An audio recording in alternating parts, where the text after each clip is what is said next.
Hey, I'm Ben Silverio. And I'm Erin, Cline. And I'm Ansel, Burch, your host and host. And it's time to party. We are not doctors and we don't give medical advice. Please drink responsibly. Pew, pew, pew, pew. They got guns. Wow, wow. Oh my gosh. Welcome, everybody. Welcome to the show.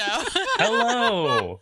Welcome to Time to Party, a show where we take a movie about time travel and break it down into 3 episodes. We start with a smoking and drinking watch-along game. We move on to a review and discussion of the movie. And then in our third section, we do an edutainment poll where we pick a piece of technology and explain it to each other. This is the drinking and smoking game episode. Yeah. Pew, pew, pew. More finger guns. And you're bound to find some tangents, some randomness, more finger guns, you know, so everything. Many finger guns. It's true. We have it all here at Time to Party. That's a fact, Jack. Wow. All right. In this episode, we take a movie. Ben, do you want to tell us what the movie is? So today we'll be talking about the 2020 Hulu hit Palm Springs, starring Andy Sandberg and Kristen Milioti. It's kind of an evolution from Groundhog Day, you know? Yes. Like, yeah. Mm-hmm. It takes that romantic comedy time loop and I was gonna say flip it on its head, but it does way more than that. I was going to say blows it apart. I don't know if that's maybe a bit of a spoiler, but yeah. that's what it felt like to me. Because Groundhog's Day is it's like a horror movie masquerading as a romantic comedy because it gets very dark. And like this so also dark. And Palm Springs gets very dark too, but I feel like it really embraces the romantic comedy aspect of it in a way, well, because they're both stuck. Like, yeah. It's really hard to do that when only one of the people is actively participating in a romantic comedy. That's part of what makes it a horror movie. Yeah. But this is like actually a romantic comedy in that they're both stuck in this time loop, or them and other people are stuck in this time loop. How did you find making a drinking game for this movie? It was extremely difficult. It was really difficult. Yeah. I'm really glad that we have a difficult one because I think it's kind of important to talk about, like, not every movie is perfectly suited for a drinking game or a smoking game. And this didn't feel like a movie that was super well suited to like a list of rules. I came up with a couple just so we could like play along in that aspect. But we were talking about this before we started recording. I actually think that the Santa Hat game is the perfect way to play this as a drinking game because it's passive. Like you don't actually. Part of what I really loved about this movie is that I like forgot to write rules down. I was enjoying it so much that I didn't really even think like, oh, I should be keeping track of how many times this happened so that I can build this structure.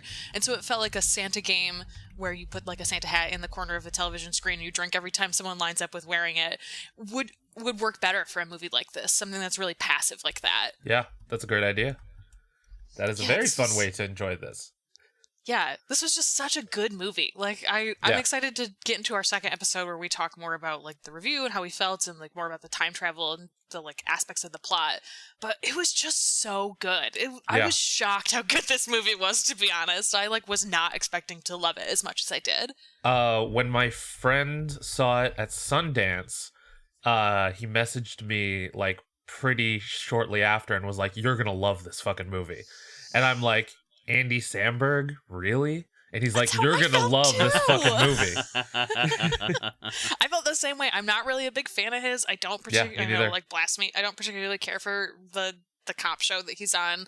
I don't like propaganda. It's just not for me. And even though it's funny and even though he's like a bisexual cop, like I'm not into the propaganda part of it. Right. So yeah, I've never really connected with him in a way that made me like excited to watch an Andy Sandberg. I watched this with my husband too, who said the same thing. He was like, I'm just going to sit in the room with you while you're doing this. I probably won't pay attention. We literally stopped what we were doing immediately and just watched the whole movie because we enjoyed it so much. And he said halfway through, like, this is the most I've ever liked Andy Sandberg. This is the most relatable he's ever felt.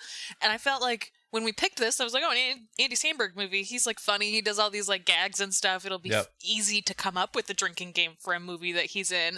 And then was like delighted that that was not the case almost. Yeah. So my first rule for Palm Springs, which was very difficult to come by because full disclosure, I watched this movie twice to prepare for this because it's so good. Yeah. Totally worth it. And also, like, you know what? We'll talk about it in the next episode. Go ahead, sorry. Okay.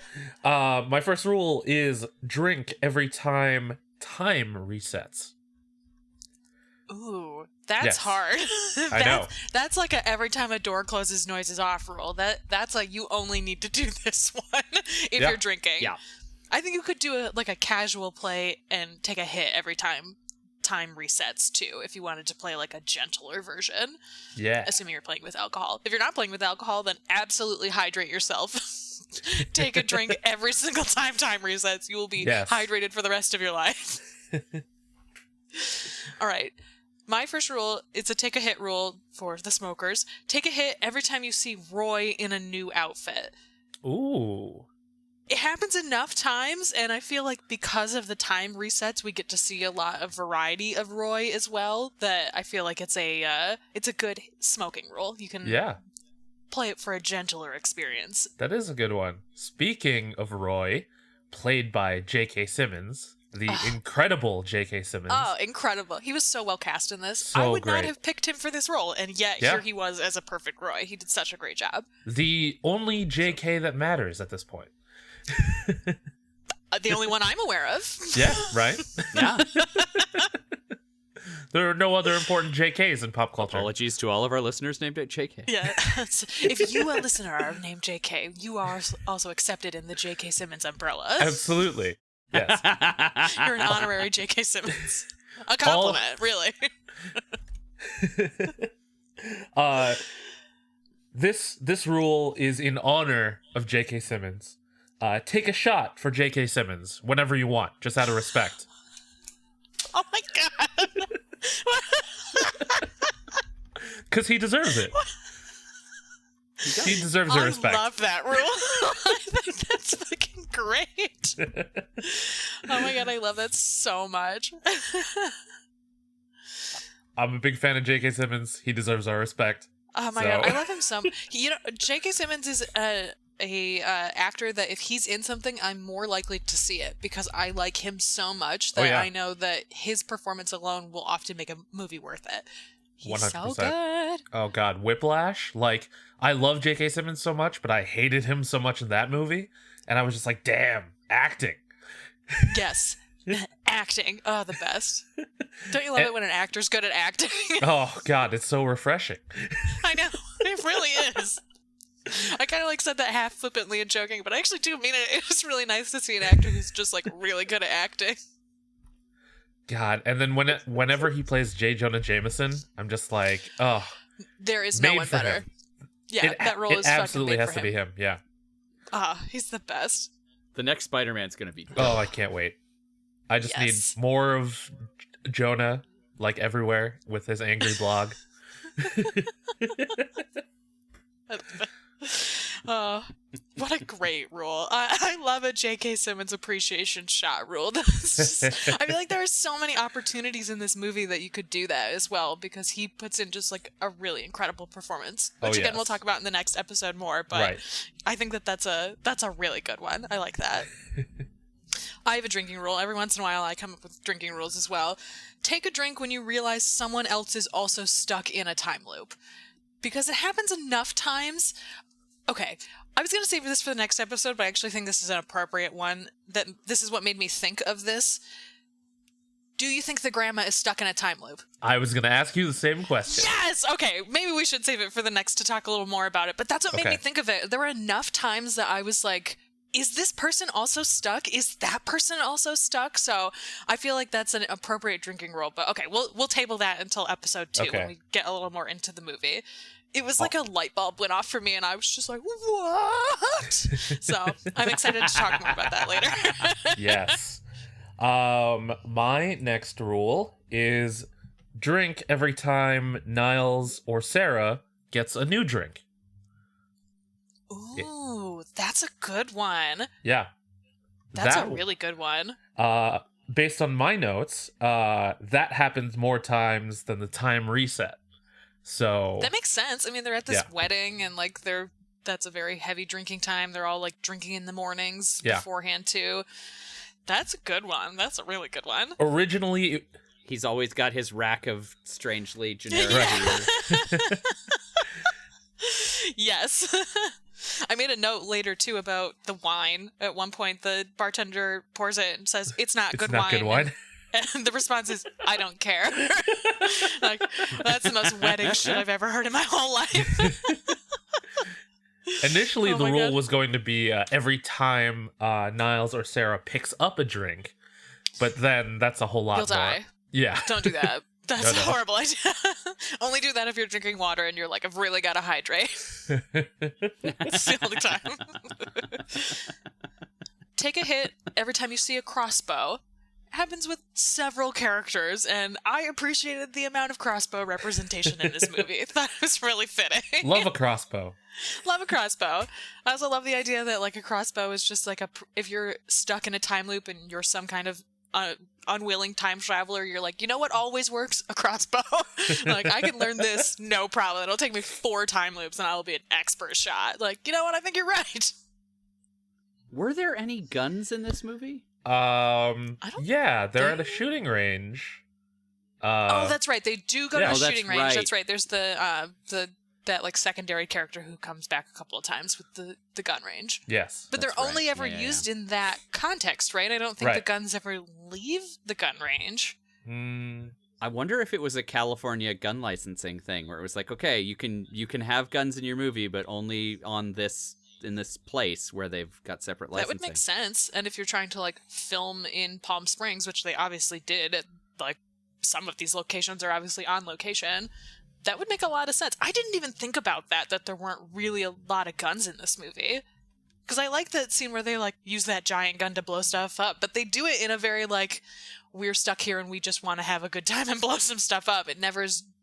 The guns are never used in a violent way, which I appreciate. Mm-hmm. Fun fact, they actually filmed near LA because of tax credits. Really? Yeah. Damn, they did a great job of making it look like Palm Springs. Right. I wonder how much of that is B-roll footage that they've just like spliced in.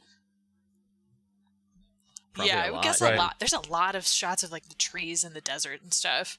Yes. Also, you know what? I'm going to save that for episode 2. Never mind. Yeah. I was just going to say something, but then I'm going to save that for episode 3. So. I love how much... I know, right? We're like, hey, remember we have other episodes. Yeah, stick around. Just you wait next week. Or 2 weeks. We'll see. Oh, all right. Is it your turn? Do you have another rule? I was like looking at my list like, wait a minute. I have one more rule, but I kind of wrote it as a joke. Okay, I'm ready for a joke. It's probably rule. not a real rule. Drink when you see a goat. You know, that's funny. I don't have a goat rule, but I think that's a good one. I have another rule that's start a blunt when you see a dinosaur. It's my only blunt-related rule because it felt appropriate for that scene. Yeah, it does. I like that. Take a drink every time you see a goat. I think that's a really good one. It happens less than a handful of times, but like that goat's kind of important, right? See, and I feel like the goat would be good for the Santa hat game too, because if you see a goat in a Santa hat, you're gonna lose your mind, and like that's the whole point of it. Drinking is. I don't know if that frames up. That would be great if it did frame up. I know that's the thing. That's the most fun thing about playing the Santa hat game is that like if you. It's really by household. You make your own Santa hat. You decide how big it's going to be and where it goes on the screen, and you can like change that depending on if you've seen a movie or if you're just like, I'm going to make a random guess. Like, sometimes it really works. Who's the dude out there who makes a 40-inch Santa hat to put on just the top of the TV? I love it. Drink the whole time. Oh, there's a market for that. It's like a house over the village, and then it's like the tight shot in the really serious scene. You're like, oh, Santa. I love it. There's another thing for our merch. Yeah. Here's a Santa hat for your television. I have one more. Take a hit every time someone is in a swimming pool, which I feel like you have to do as a smoking rule as opposed to a drinking rule, because it happens enough times that you need it to be a gentler smoking experience. I mean, that almost happens every time resets, doesn't it? Like almost every time. Yeah, that's true, because there are all of the shots of him, like, in the pool, where he gets the beers thrown at him and the guy comes up to him. Yeah, so it happens quite a bit. I would not recommend taking a shot every time it happens. That would be rough. Not good. Not good. All right. Well, I think that's it for our smoking and drinking rules. Again, this was, like, not a great movie for this unless you're playing a more passive kind of game, but we still managed to pull out quite a few rules that honestly, if you're going to watch this movie for the first time, I would not try to play a drinking game. I would just watch it, because it's a really fucking good movie. It's so good. But if you're watching it again, or you're introducing another person to it and wanted to play along to this, I feel like there are ways you could make this into a fun drinking game. Oh, yeah. Again, I think the Santa hat one is the best one. I'm glad we talked about that before we started recording, because it feels like this is the right way to play a drinking game like this with this movie. So I would like to submit one. I realize this is a break from format, but I went to school for English Lit, and I always am like trying to like predict the narrative ahead of time. Like that's, oh yeah, okay, so they're gonna do these 3 bits and it's gonna end on this. And I think that a good game for this one would be how did you take a shot every time your thought of how it's going to end changes. Oh, ooh, that's a good one. Yeah, because I feel like this is a great movie for that, because it redirects so many times, and like, yeah, that's a good one. I like that a lot. You're like, oh, okay, I see where this is going. And nope. U-turn. For real. For real. Yep. Yeah. As you can see by the number of times we've said, let's talk about this in episode 2, we have a lot of feelings about how the plot is structured too. So yeah, I feel like that is a great one. That's a really good one. Oh, yes. Group effort on the drinking game this week. Yeah. See if I keep that in. Palm Springs deserves it. That's right. Episode 4 or whatever this is. All right. I believe that's it for this episode. Yeah. If you want to join in on the conversation, you can use the hashtag time2party. That's the number 2. You can find me on the internet at NYDurgency on Instagram. And I am on Instagram and Twitter at bsilverio20. I'm at Shanty Showtime on Instagram and Twaberry on Twitter. A huge thanks to Marlon Longid of Marlon and the Shakes for our theme song, and April Moralba for the podcast art. Join us next time when we jump into the review of Palm Springs, share all of our thoughts, and hopefully remember to reference everything that we talked about in this episode. Well, LOL. Why would you set us up for that failure, Ben? Don't do that. We make no promises. We're definitely going to pay off every seed we drop. Next episode is a fresh loop.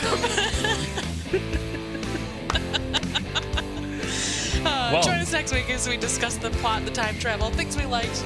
Spoiler, we really liked this movie, so come listen to us discuss it and join in. Again, like Ben said, with the hashtag time2party. Yeah, so until next time, be excellent to each other. And party on, dudes! Air guitar! Air guitar and finger guns. Finger guns! Finger guns.